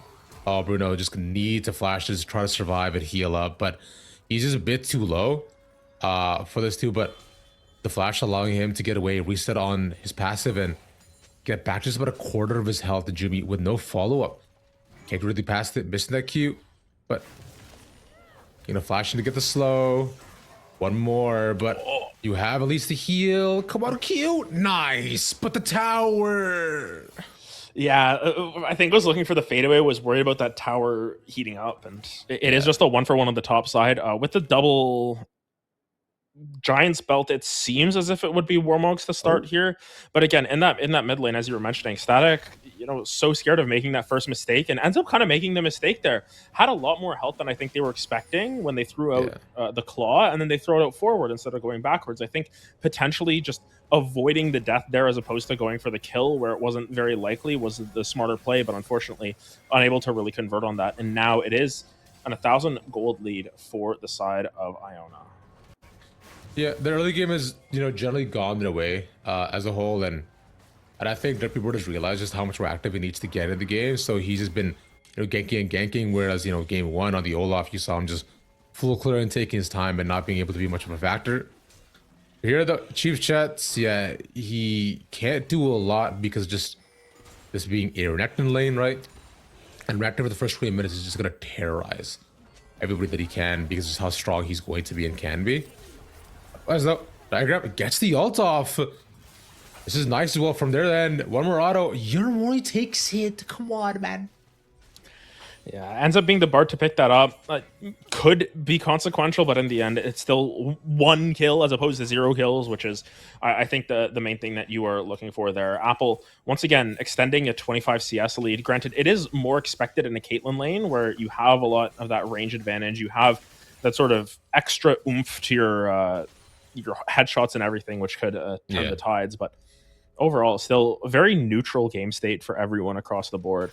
As you were mentioning, though, I want to highlight that Trundle versus Sejuani matchup. We might have to wait a little bit here as Bruno cannot collect that passive, has to get the ult though, and him also being able to stuck in. Yeah, he's just got to get run down. Can't do it. Jumi collects it, and picking the Trundle back again though. Very, very active this game. Yeah. In this matchup, Sejuani versus Trundle, what you'll often see, though, is Sejuani's will opt for something other than Aftershock because of the steal. Static is dead. Nice ult, waits for it. Knew it was coming, but still gets down, stunned. But ultimate eventually should allow them to take a Diagram this time again, dude. Till it gets taken from him. Yeah, unfortunately misses out on it. It ends up being a 1-for-1 in that mid lane, but yeah, I mean, Static is just on an island at this point. It's really going to be difficult. Yes, Lissandra will still be able to have impact even when behind just because of her kit, but it is a little bit worrisome for the state of this game, especially because Apple this time around hasn't been sort of gifted the benefit of just getting kills in lane. Sort of just been on an island. Popcho flashes out and will be able to survive. Yeah, back to the Trundle versus Sejuani matchup. Oftentimes, Sejuani's won't take Aftershock because you already get your passive, which gives you resists, and then you get Aftershock. And then Trundle's able to steal it, and you get Sejuani to have negative resistances after that. So they'll often take something like Phase Rush so that they aren't sort of victim to that situation where Trundle just gets incredibly tanky off of that. I'm interested to see that that isn't the case this time around, and it could end up being pivotal maybe once or twice, but that once or twice can end up having impact, especially in a game 3 where both teams down to the wire. You need to sort of make anything happen. You need to win this game, and at any cost. And those minor discrepancies that I'm noticing here could end up making that difference. Phase Rush is perfectly fine on Sejuani. You're able to take that, and you're able to just sort of run around the map. You drop 3 abilities very often, or 3 instances of damage to get that extra movement speed, and you avoid the slight interaction with Trundle. So just something to consider as this game progresses. Apple, though, good cleanse. Yeah, and to dodge out of the rest of the ability as well. With the net being gone, Derpy Bird pushing the ultimate onto Apple, trying to make something happen, but they'll take a cleanse by the end. Yeah, it is a couple of summoners burned off of this bot lane. Do they have dive potential now? Yes, for the future, but not exactly right now. Yonomori needs to be careful, though. Yeah, that was almost a full stun as well, taken by the double Q, but flashes in, and they manage to secure it. But him taking it, we'll get the shutdown at least onto Apple. What you hoping for? And they're gonna get a bit more active in the game here too. Popcho not gonna fall for this just yet. That double kill giving over Jumi a bit late to the party. Yeah, honestly, Apple taking advantage of the hex optics there. Oh my goodness. There you go. That shows our age. Getting extra range after every kill there. So, able to just keep pumping out that damage. That's really big in these sort of extended fights. So the longer the fights go, the stronger Apple will get. Koshkara now caught out. It's my down here too. Is around Koshkara. There we go. They get the ultimate down. And so it's Chief Chess just becoming that much stronger. Stopping him in the middle. And Jumi, I just can't do a single thing. Dude, this guy has 5 kills. Chief Chet is the Sejuani that you're worried about in your solo queue games for both sides. You don't want your tank to be getting all of this. Actually, Derpy is just going to walk in and steal away this dragon. Yes, it is nice that the front line is getting beefier. These kills aren't going to go to waste in the same way that it would if it was on, a support or someone who's just like purely a tank. Sejuani's still going to get super tanky and still going to be able to do a lot. It's more so that you look at what you're losing. What is the cost of all these kills going on to the Sejuani? And it's that Apple has 5 assists. Granted, still going to have a pretty significant gold lead over the likes of Popcho at this point, 1,700 gold, but that's expected. Imagine if that was 3,000. Imagine if that was 3,500. Imagine if they had the Infinity Edge already. Then this Caitlyn would sort of be unstoppable. But nonetheless, at this point, beggars cannot be choosers. You need to find the win any way that you can. Having the 1,000 gold lead right now and your Caitlyn being 1-0-5 in a very strong part of this game is important. And that's exactly what Siena need. They need to just hold this lead as long as possible, because something that I know a lot of other color casters have talked about is the power trough that Caitlyn comes into. She gets her first item, and then she's sort of like, I don't really do a whole lot. I don't think that's the case with the Hex Optics, and then you just go for Infinity Edge. You have everything that you need, and especially since boots don't take up a slot now, you don't feel that way. So we'll have to see how she progresses here, but mid lane, another skirmish that won't amount to too much. That's okay across the board, but for now though, it's an all right start, at least for both these sides. Like, again, we're maintaining and keeping things scrappy as you expect them to be, but this time finally, instead of Derpy Bird being just up 5-0, it is going to be Chet, but Chet can't exactly blow people up just yet. And on the other end of the game though, is what I want to see, Siena, is how exactly they managed to use this to make Chet a bit more active on the map. Because he's been able to be there, right? And at least be a looming threat he is seen. But if anything, it's always due to the cost of Derpy Bird being around, or even Jumi making his presence known. But right now, look to make the play at least on the bot side and see if they can at least get this turret. You see Roman coming out from Koshkara to see if they can threaten them.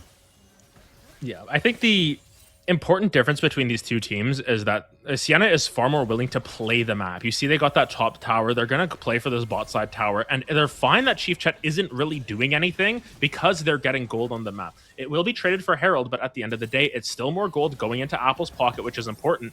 Now they just need to be careful about the turn. Managed to land the net as well too. Completely slowed down. Diagram with no flash. Shield used by the end. Kashkara is here. They could potentially just eviscerate a target or potentially seen. Pachu not seen, but might be to take down Apple. Q and trade by the end. A beautiful start. The Red Buff eventually does take down Kashkara. Every bird's now in though. Static has to get over the wall, and the E saving his life.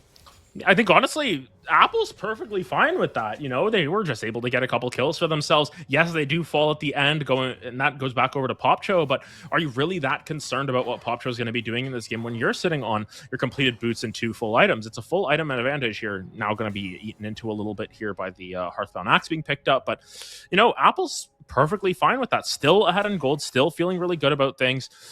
Chief Chat's able to pick up a bonus kill on the side as Koshkaira got caught out a little bit there, and this is a good look for Siena. This is what you expect out of the number 1 seed. Granted, yes, it is number 1 versus number 2. This is the 2 teams that you would expect to make the finals.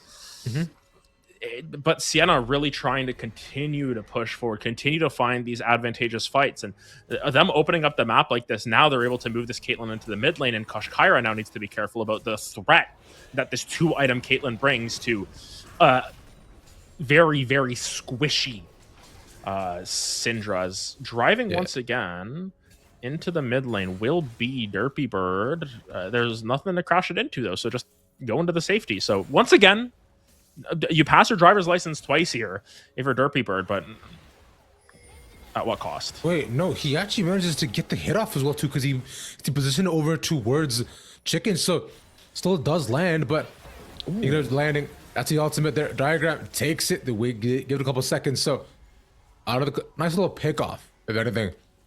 But a consolation prize, as we constantly talk about, for the turret side. We don't. You can walk away. It's Warbugs right now, so survivability is all-time high. Yeah. I think the important part about that fight was Koshkaira was very close to one-shotting Apple. It was, you know, maybe 5%, 10% HP before the Bard heals came through. That was what was important. If Apple is not in that fight, it's a pure win for the side of Iona, but instead, just lacking a little bit of damage, that extra oomph, maybe just a couple of extra gold to potentially have that Shadow Flame done, that would have made the difference. But Apple stays alive, able to pick up another kill for themselves, now has the Hex Drinker online. So this is where Caitlyn's, you know, they have all the damage they sort of need. They can go for the defensive options, and it's going to be perfectly fine for them to just continue playing this game as is. Koshkaira, though, can one-shot Static if given the opportunity. Ultimate going to come down and going to keep that alive. Exactly right, and this has been the instance we've seen pretty much the entire game so far. Static just has to save his ultimate, especially in the lane against Koshkaira, for whenever that call of the week comes out. So it's close calls every single time, just as long as he has his finger ready. And it's Diagram's turn this time to die every 4 seconds. Yeah, and this is the challenge once again about having enchanters. You need to play so much safer. You can't be sort of that main form of engage. Koshkaira in trouble, though. I mean, he is kind of stuck in the middle. The Q's gonna land. Should be able to take it. Yonamori pick up another one for himself, but it will Derpy Bird and Chief Chets fighting things out in the 2v2 with the ADC and jungler matchup. But Apple being in a bit stronger position. This is nice. Oh, Swing and a miss. Unlucky.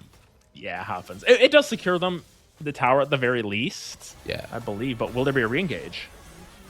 It might. Tower finally falls though. Chief Chet just dashes out just barely. So a lot of damage in this direction, but enough to survive. This is the scary thing about Caitlyn's as well. If Caitlyn is able to get ahead in these games, she's just able to siege down towers so effectively. She's one of the best siege champions of the game. You put her up there with like Ziggs, who can just take towers. Yes, that's probably the best one. Tristana. But now Caitlyn's up there too, because she can headshot turrets. She does bonus damage to them. It's very difficult when you have that threat and your 650 range, and that can extend out further with your Hex Optics, and you have all these sort of defensive tools as well. It's sort of a bargain bin now of just, hey, I need a little bit of this, I need a little bit of that, and Apple can just build at will at this point. So once again, Chief Chat having those 7 early kills is great and everything to make sure that the Sejuani is tanked, but it also sort of acts as quasi Apple items where, yeah, now your tank stays alive a lot longer. Your tank can keep you alive for a lot longer. And it really just comes down to how they execute from here on out. Because Siena, they've got the lead in terms of the kill count by far, but this gold lead isn't as big as we've seen at this stage in the game from any of the games. Yeah, this is getting to be not exactly a big problem just yet, but something definitely definitive for Siena side to be able to ensure that they can, because you just scale up here though. And luckily, because it is a Cloud Drake, I have to worry too much about giving soul up this time, whereas those Ocean Souls were just did a real number themselves. For Bruno this time as well too. He is Bruno, he has 2 items. He's full build. This is really good for him. Yeah, I think the other concern is just when I look at the scaling that comes through, Popcho is Dunzo. But yeah, he's not going nowhere. I think the main thing I'm also concerned about is you look at Iona's comp, and Renekton built sort of for that early pressure. Trundle definitely built more towards the early pressure. Ashe can have some late game, oomph behind her, but Popcho once again hasn't really been the win condition in any of these games. It really comes down to Kosh Kyra to have a standout performance once again, and this time around, Kosh Kyra's been neutralized. Exactly that, right? Where he's had support, but being supported, Jumi now in, and Kosh Kyra managed to take that support right away. But looking at Bruno, he's fighting a 2v1 battle.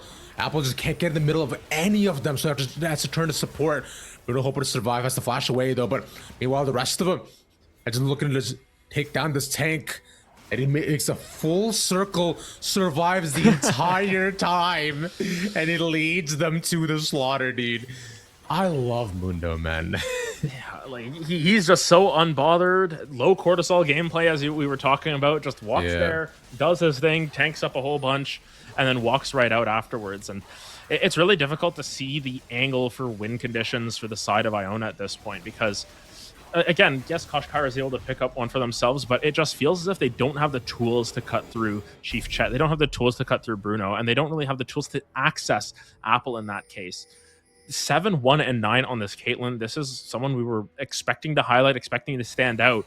They sort of they just pick up the full mortal reminder off of that, and now you really do have to be concerned about how you're going to sort of survive this game. I think it has to get to a point where even the scaling doesn't really seem like a viable option. You just need to find some miracle fights, and you need to find them quickly before you just get bowled over by this extremely strong Caitlyn. Yeah, bear in mind, by the way, the Caitlyn was 1 and 5, and now she's 7, 1, and 9. So she caught up to kills quick. But Chief Chet, smite over, not gonna work. And he has to flash over just to survive. Chief Chet wants a bit more though. Also letting on the 2 of them. But Jimmy now in, but all he's gonna be is just a stun bot by the end of it, just trying to get onto any ADC that he can, but he can't get anything done, dude. Renekton has effectively become null and void in the game, and Iona are slowly slipping away and losing things one by one. Yeah, I think the important part there is, again, you look at where that fight takes place. It takes place in the jungle, but over Dragon Wall. Everyone is on the other side of the wall. Apple is sitting on the other side completely unbothered, once again, just able to use that range to their advantage to continue to push this down. Like Chief Chet having all those kills in the early game, we were memeing it for a little bit, but they made great use of the gold that they have. They're just so difficult to take down. They're such a pest to deal with, and that just buys so much space for Apple. Apple's able to just sit there and auto away, and even when you get big stuns like that from Kosh Kyra, does it matter? Not really, because you don't have anything to back it up. Yeah, because Kosh Kyra can do the due diligence of being able to get Yonomori or even Static if found the opportunity, but because Apple's so far away, they don't actually have the enough damage to be able to get to that. Apple also bought Hex Shrinker right away too, so it's not necessarily that they can one-shot the completely, because Kosh Kyra isn't just that far ahead. And Chief Chet attacking is paying off in spades right now because of able to stand at the front and just pretty much act as a bodyguard. The rest of the team to come in and siege. There's the Caitlyn siege again that you were talking about, where it's melting turrets.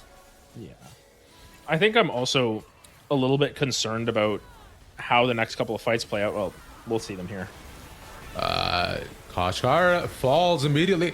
A trade should be in, so Chief Chet giving up his life for that, but the rest of them just get pelted down. Bruno is still Mundo, so nothing they do necessarily matters.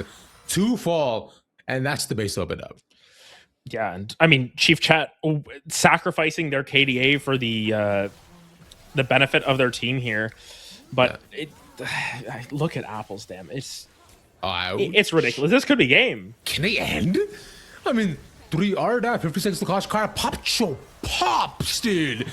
And that's the quickest game of the series. The final one will end Siena with a clean 2-1 and take the championships here at the MACC. Yeah, and I think when you look at candidates for MVP, yes, Chief Chet had an incredible game here. Bruno, once again, very consistent, but realistically, we can't fault anyone for knowing that it would be Apple going into this one. This was a picture perfect bow on the present there. You finished it off. It was the pièce de résistance, as they would want there from Apple. 11-1 and 12 to close that one out. And honestly, incredible stuff coming through from Siena, who, taken aback by that game 2, just lock it in game 3 and they win. Really impressive stuff, gotta say. Shout out to both these teams, right? But definitely Siena just look great in game 1, tough game 2, not be able to close it out in game 3, though. Easy ending there. Nonetheless, though, again, big shout out to, of course, Apple. He will be our MVP of the series, as you decided. And I think with that, though, ends the Legends portions of our broadcast. We do have one more game coming up for the day. Yeah, the Valorant will be after this break. Just want to make sure that we thank another one of our sponsors before we go. I'd like to thank our presenting sponsor, Asus ROG, for powering this weekend's event with ROG G700s, their latest top performance desktops equipped with the RTX 50 series. Asus ROG pledges to support esports and education with their next-gen technology, and we're glad that they are starting their mission through our event this weekend. So thank you once again to Asus ROG. Thank you again to US Space Force. Thank you to Rally Cry. We are going to take a break while we reset and get ready for Valorant, as we mentioned. It will be Manhattan University versus Fairfield Esports coming up right after this. Might be a little bit of a wait as they get everything swapped over, but we'll be back.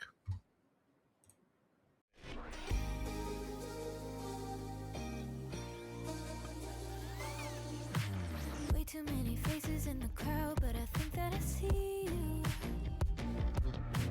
One too many days got me changing up the way that I need you. Now we're both at a bar, acting like it's not hard, trying to feel something different. Talk to somebody new, kinda wish it was you, kinda numb to the feeling. Now that you're gone, they say time should heal, but